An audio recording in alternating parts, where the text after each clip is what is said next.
Nós ficamos nessa casa, lá embaixo, por aproximadamente 1 ano e meio, 2 anos no máximo. Eu não sei nem se chegou a 2 anos. Agora eu vou, assim, não vou conseguir ser exata, né? Porque quando nós construímos o centro comunitário, a primeira casa, o centro comunitário se transformou no espaço que era sala de meditação, dormitório, refeitório, cozinha e copa. Ou seja, a gente saiu de lá de baixo e, como grupo, a gente veio viver na casa, né, na única construção existente, né, e a gente, vamos dizer assim, aprendeu a se adaptar, aprendeu a viver num único espaço e continuar desenvolvendo o trabalho das outras casas. Então, éramos 12 pessoas morando ali no centro comunitário. Por exemplo, você pode usar a sua imaginação criativa e pensar assim: naquela coluna de madeira, né, tem 2 colunas de madeira onde fica aquela mesa, né, e tem a mesinha ali onde tem o chá.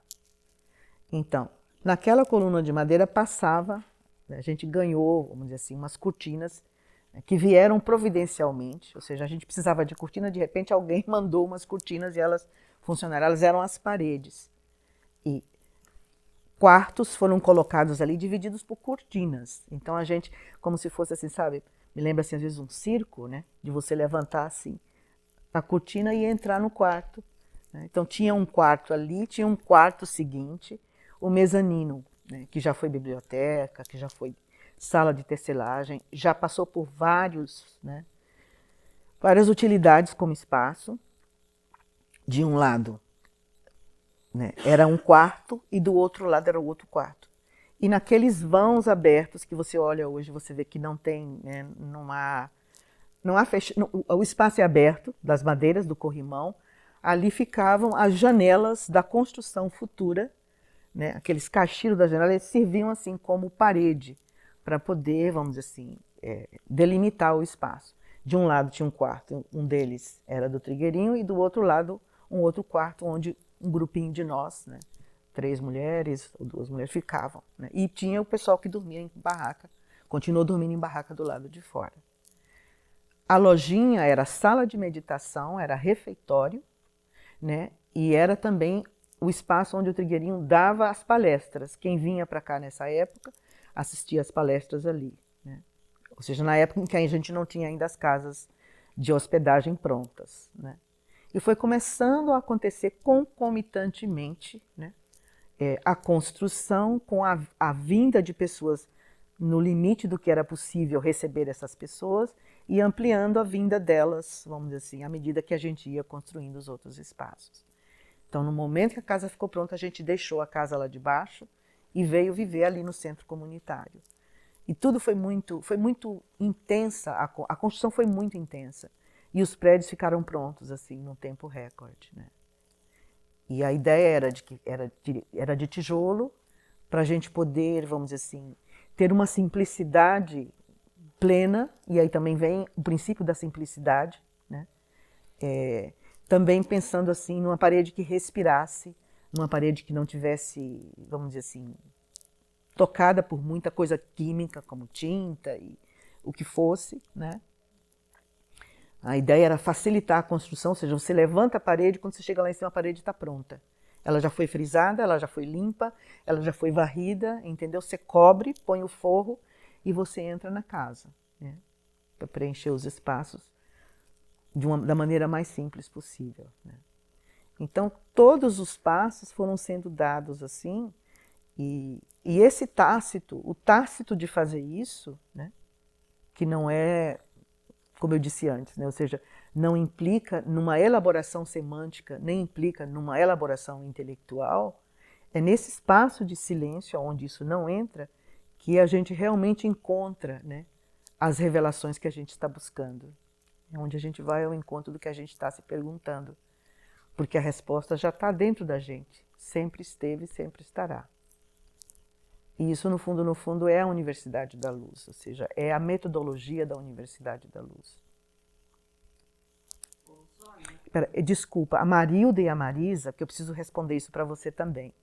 A Marilda e a Marisa, elas eram, vamos dizer assim, as anfitriãs, né?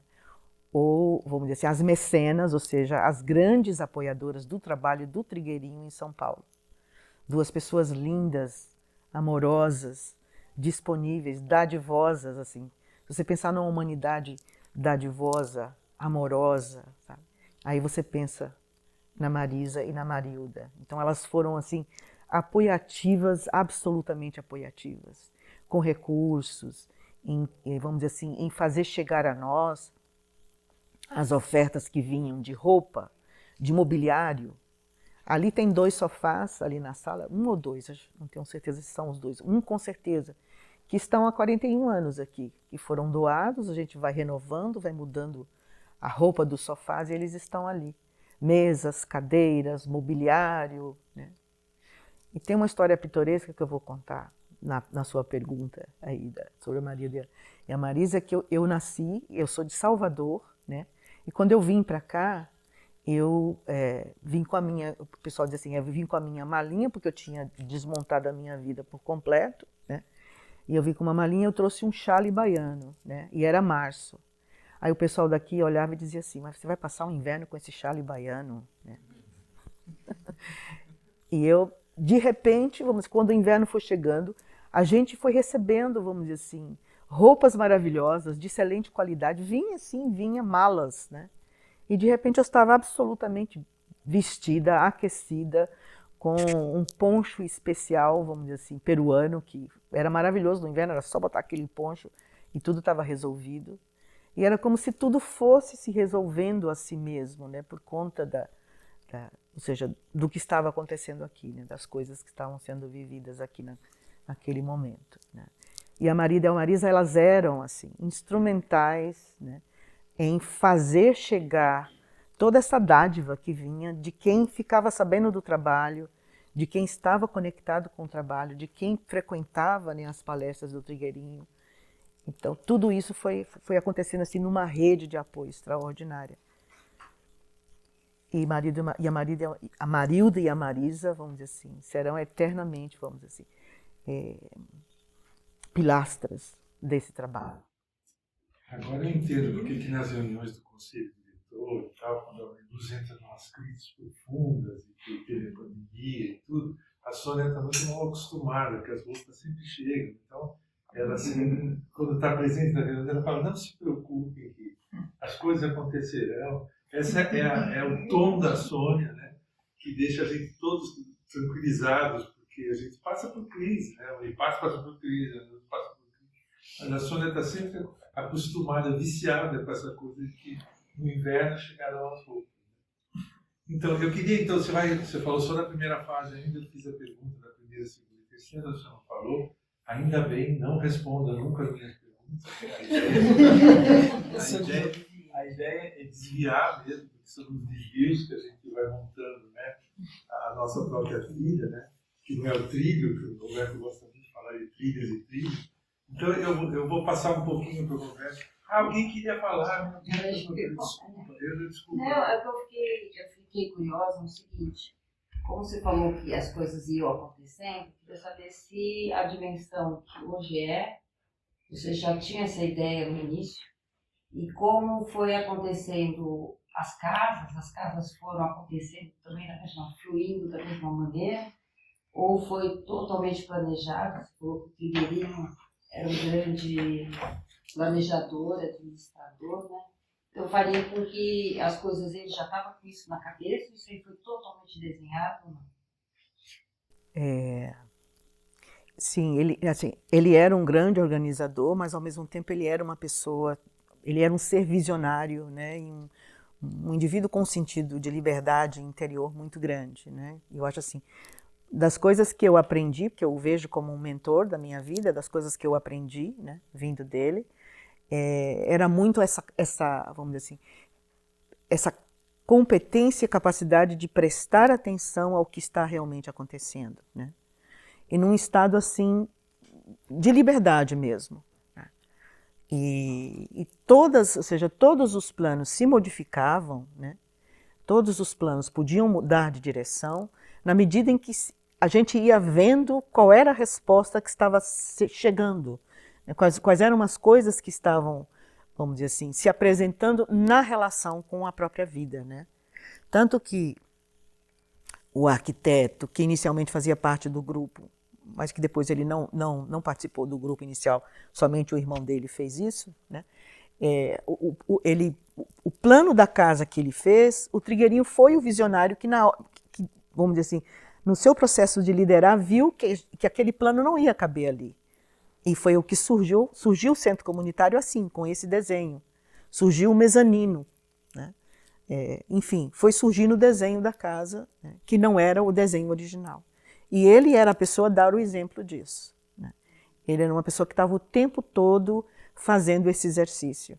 E eu diria que eu aprendi muito com ele quando ele apontava para mim assim. Quando a gente estava, vamos dizer assim, se acostumando com alguma coisa ou, vamos dizer assim, vou usar a palavra, indo para uma normose, né?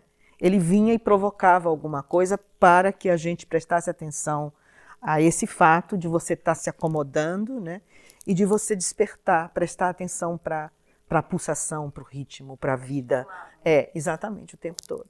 E o que é hoje, não houve uma expectativa, foi uma coisa que foi acontecendo naturalmente. Foi acontecendo naturalmente, assim, num processo relacional, assim, de você ter a ideia, colocar a ideia em prática e para isso com eficiência, com presteza, né?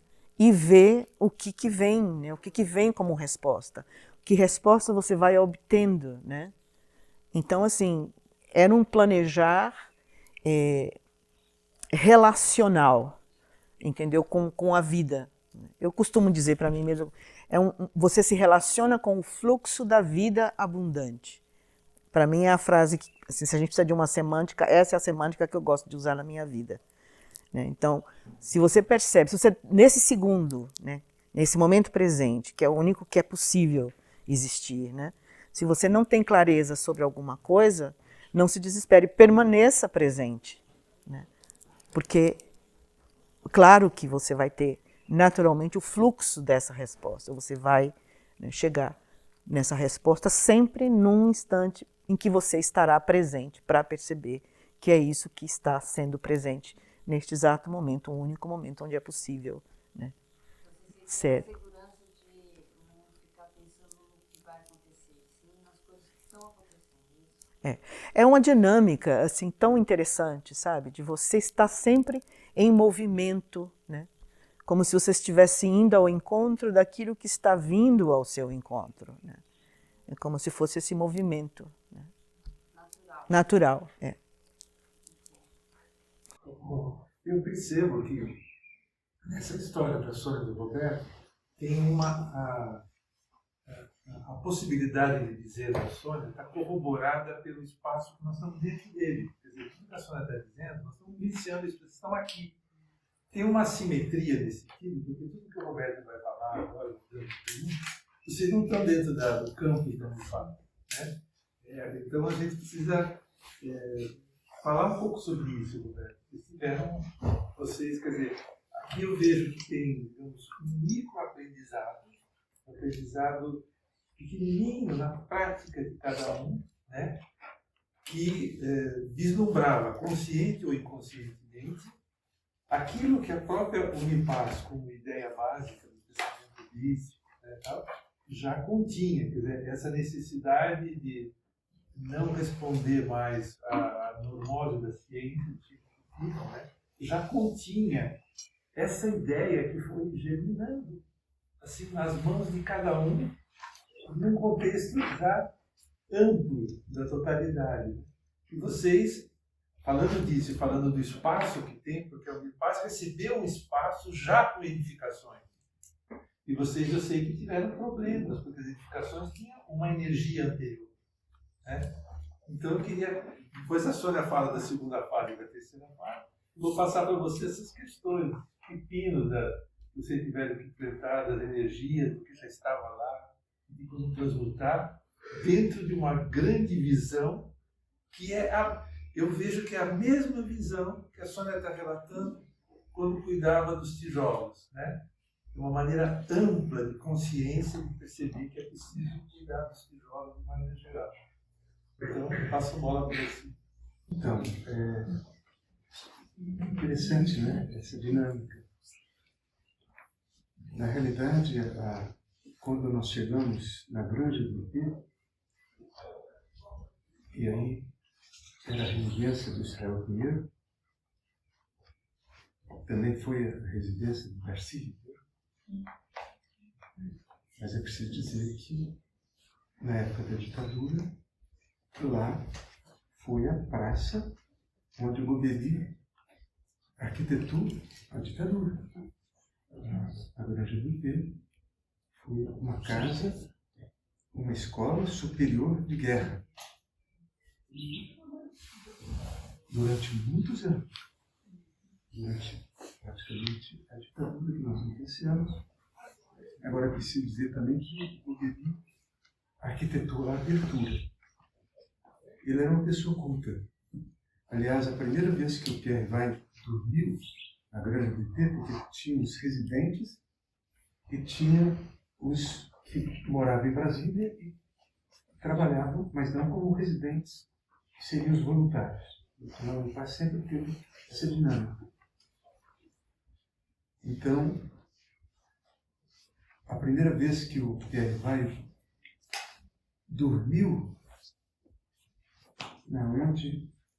onde era o quarto do Gobeli, onde ele também residia com a sua família, ele se encontrou com o Gobeli. Ele relata isso na sua autobiografia, no Lágrimas de Compaixão. Ele percebeu uma luzinha vindo e identificou. O Gobeli estava querendo saber o que ele estava fazendo ali. Então, por isso, é interessante constatar esse jogo entre luzes e sombras que existem em todos os lugares iniciáticos. Não podemos ser ingênuos. Em cada etapa que nós temos, há o jogo que faz parte do processo entre luz e sombra, entre forças evolutivas e forças involutivas. Então, nós tivemos que fazer um trabalho para prestar tributo também ao Gobeli, mesmo aos mortos que foram enterrados ali. Tem pedras ali, sobretudo na chamada Casa da Cachoeira, que é a churrasqueira do Gobeli. Hoje é a Casa da Cachoeira, onde os jovens têm a formação lúdica de jovens. Você participa. E lá tem o local onde era fazer churrasco. E hoje tem um forno de lenha substituindo. Então, muitos lamas, muitos monges, muitos sacerdotes, muitos rabinos que por ali passavam, nós pedimos para fazer algo, abençoar aquela terra. E nós plantamos árvores em homenagem ao Gobeli. Para se dançar, as crianças dançavam em torno dessa árvore, porque é uma questão do inconsciente sistêmico. Há que respeitar. E há que respeitar os mais antigos. Isso é uma forma também de cativar essas energias. Porque em espaços como esse,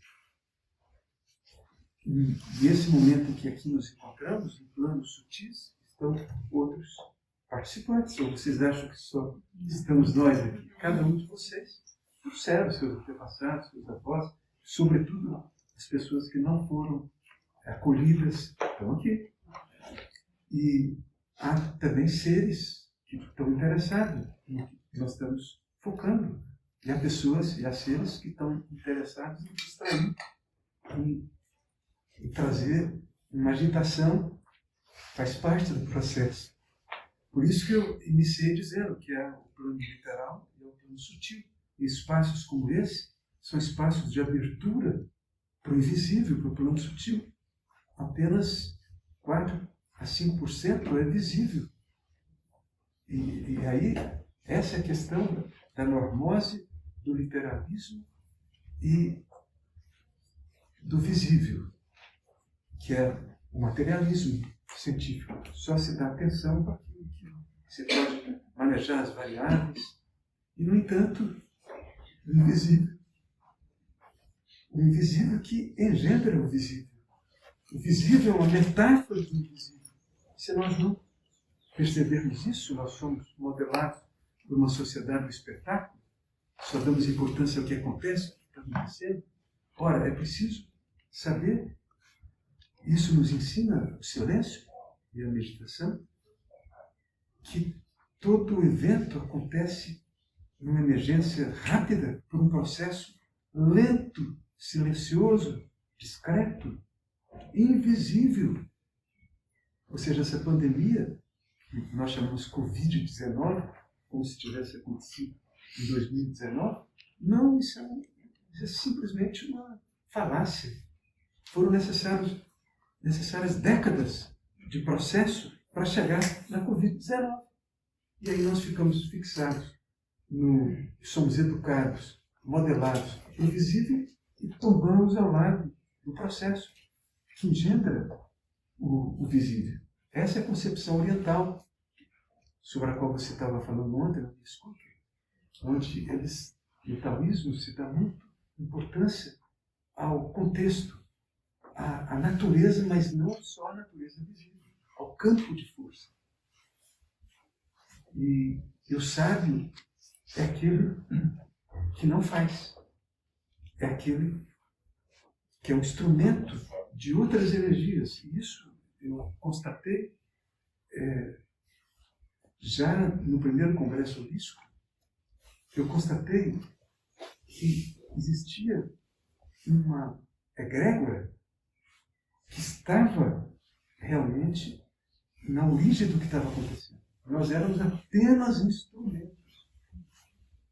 Não é fácil porque as pessoas tombam na questão do ego. Nós somos modelados pelo ego. Eu. E não sou eu. Em espaços como esse, quando acontece algo positivo, é que você se retirou do caminho. E certas forças evolutivas atuam através de você. Então, essa é uma concepção fundamental para nós compreendermos a história de espaços como esse. Onde o sutil é fundamental, onde o sutil precisa ser considerado.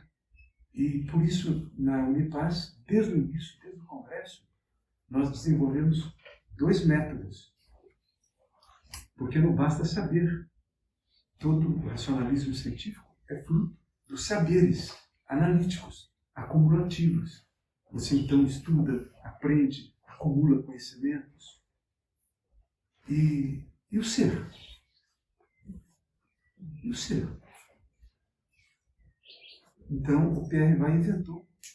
Ele era muito bom, ele inventou um verbo chamado de infinir, um verbo, infinir. Ele dizia, nós sofremos uma crise de definição.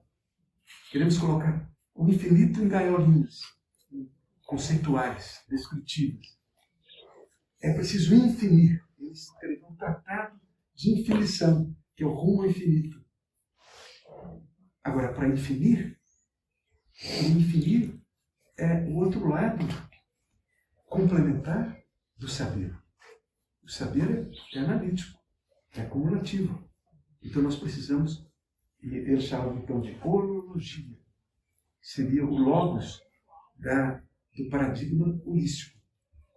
Então você aprende holologicamente estudando, conversando rigorosamente, em experimentos, em laboratórios, em bibliotecas. Isso é muito importante. Agora, há uma outra expressão que ele forjou, que é a holopraxis. A holopraxis é uma pessoa que esteja fazendo uma formação na holopraxis. Não basta você estudar, não basta você se habilitar nos saberes, é preciso aprender a não saber. É preciso se comprometer desde o primeiro momento com um caminho de despertar da presença. Porque nunca você estará presente no agora analiticamente. Porque o analista precisa pensar. Não dizia o Descartes, que é o pai da razão crítica? Penso, logo existo. Ora, todo pensamento, Krishnamurti focava isso todo o tempo, na sua obra, na sua existência, todo pensamento é fruto da memória, do passado.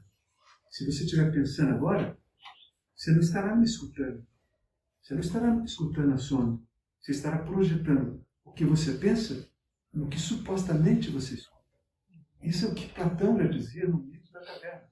É a projeção, é a escuta projetiva, é a visão projetiva. Então, a holopraxis é para você se esvaziar do passado e do futuro. Para você aprender a não saber. E a não agir.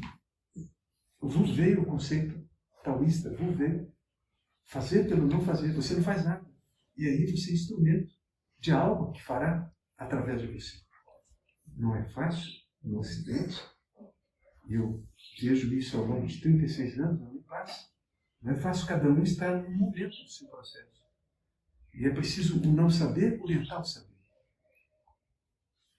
Ou seja, é o que Gurdjieff afirmava. A compreensão é uma convergência entre o saber e o ser.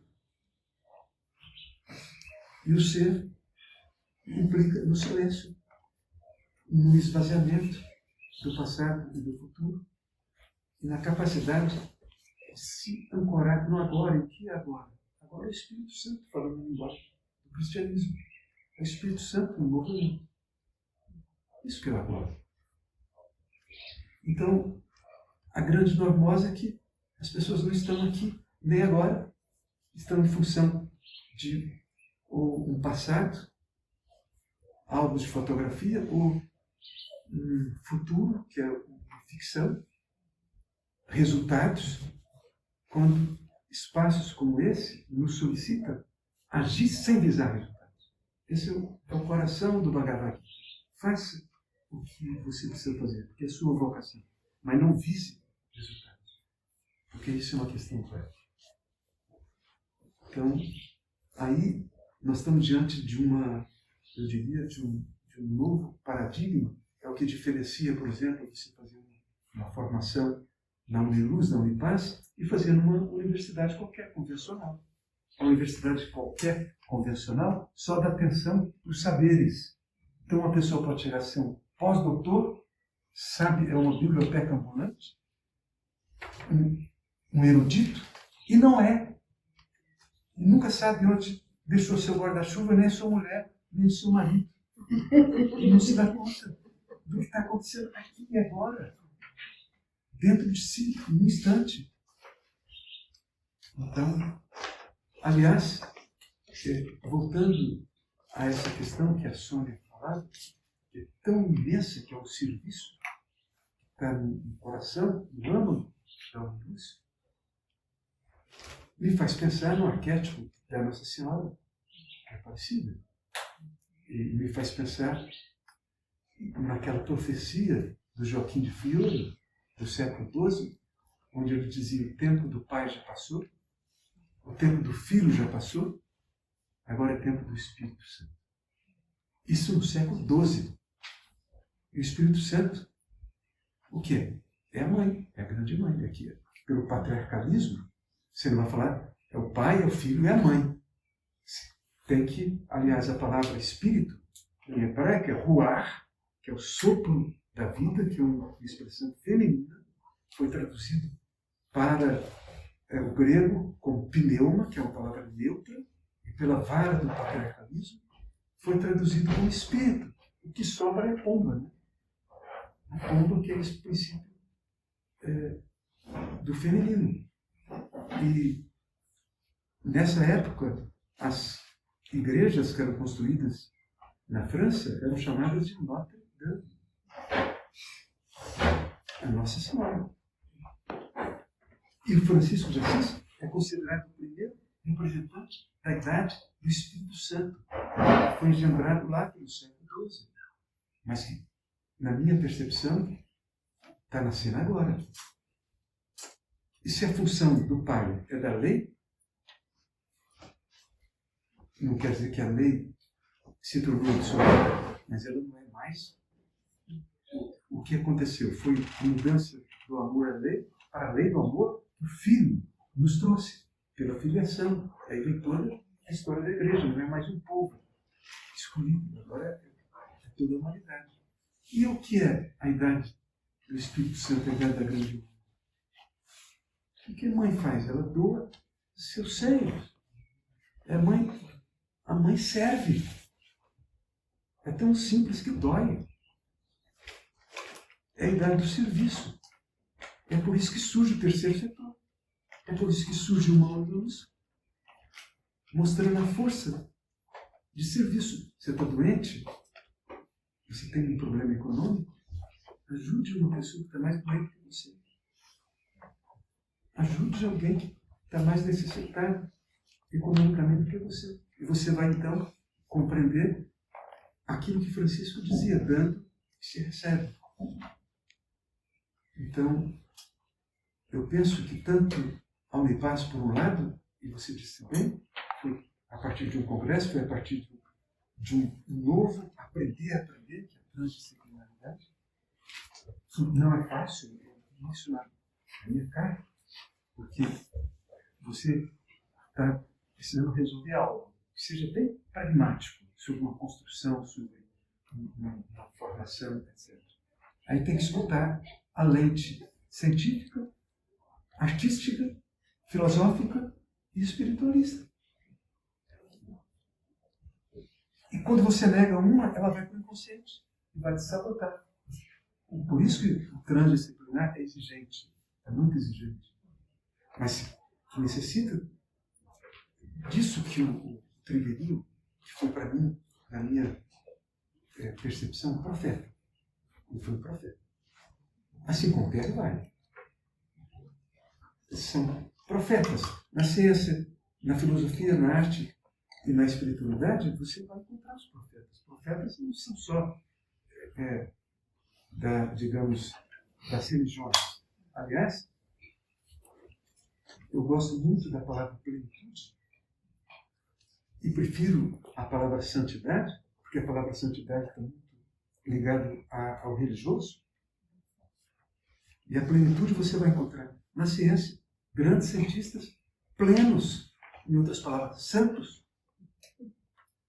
Na arte, você vai encontrar santos, santas, pessoas plenas. Na filosofia, idem, e até na religião.